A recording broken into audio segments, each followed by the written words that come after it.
a lot of the times you talk to a buyer that does not have an urgent need to solve a costly problem, right? If they don't want to solve it right now, then they're just going to be consumed by other priorities and they're just not going to take it seriously. If there is a bleeding neck problem, quote unquote, a bleeding neck problem where, I don't want to be graphic here, but imagine someone walking into an ER with a bleeding neck. That's an urgent problem. They have to get it fixed right now, you see? And if they don't, then it's going to be fatal.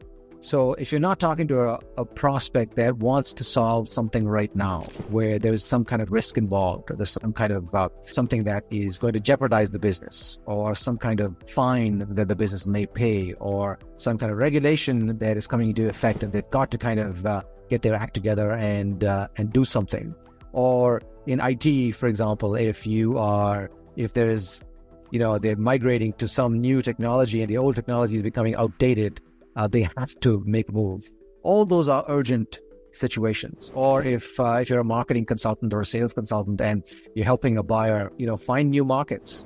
If sales are bad in the local market and there's some issue with the local market that is beyond their control, they've got to find new markets first. So that could be a bleeding neck issue.